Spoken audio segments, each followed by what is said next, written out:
אחי, עכשיו, הפרקליטות תהיה איתנו, יהודה דיבר איתי, כן, ואמרתי לך, וכאילו מגינים עלינו, זהו, המקום... שאלה איך מגינים עלינו, בוא. הפרקליטות איתך מהלב או איתך מ... לא, המצב שונה כי שי רוצה, בגלל האופציה. בגלל האלטרנטיבה. נפל להם האסימון מהאופציה? נפל. איך אתה יודע שנפל האסימון? דיברתי שעה וחצי עם שי, לא, זה נפל.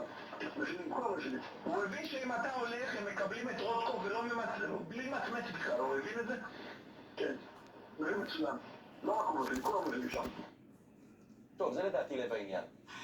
מה שקורה שהוא אומר, דיברתי עם שי, זה שי ניצן. הוא מדבר על הפרקליטות, ומה שהם אומרים, הם מסבירים לפרקליטות, הוא תופר את האירוע בעצמו, הוא מדבר עם אנשי הפרקליטות, והוא מסביר להם שהאלטרנטיבה שנתניהו רוצה בעצם את רוטקוב, גיא רוטקוב, שהוא לעומתי למערכת. הוא אחד שרוצה לעשות שינויים, רפורמות.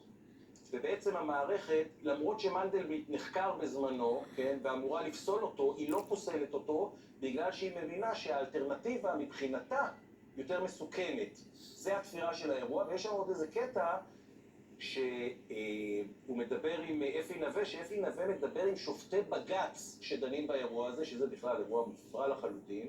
הוא אומר לו, דיברתי עם שופטי בג"ץ, כן, ואכן שופטי בג"ץ לא פוסלים את מנדלבליט, שמסבירים להם שהאלטרנטיבה היא יותר גרועה. שופטי בג"ץ. מנדלבליט יש לו תיק פלילי פתוח. זה קרה להם עוכרי ישראל, לשניים האלה. כן, תראו, יש שם הרבה שירקס, מניפולציות, ואנחנו רואים איך דברים מתנהלים באמת, המערכת המשפטית היא לא צחה וטהורה, יש שם הרבה לחצים, הרבה אינטרסים, אבל מה שאמרת בסוף זה לב העניין, אוקיי?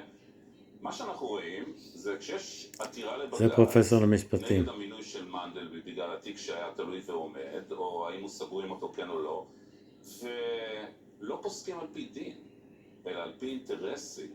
מי יותר טוב למערכת, אוקיי? עכשיו, כשרומזים לשי ניצן, שהרי קודם הוא החזיק את מנדלבליט לא משנה איפה, אוקיי? בגרון.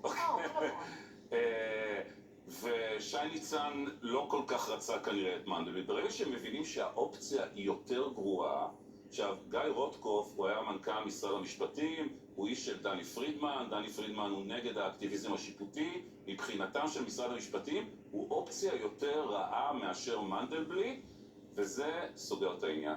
שי ניצן מבין את המסר, מייצג את מנדלבליט בעתירה שלא היה בטוח בכלל שהוא ייצג, ואני לא יודע מה היה שם מאחורי הקלעים, מה שנאמר פה לדברים מאוד חמורים, אסור בשום פנים ואופן לדבר עם שופטים על תיקים תלויים ועומדים.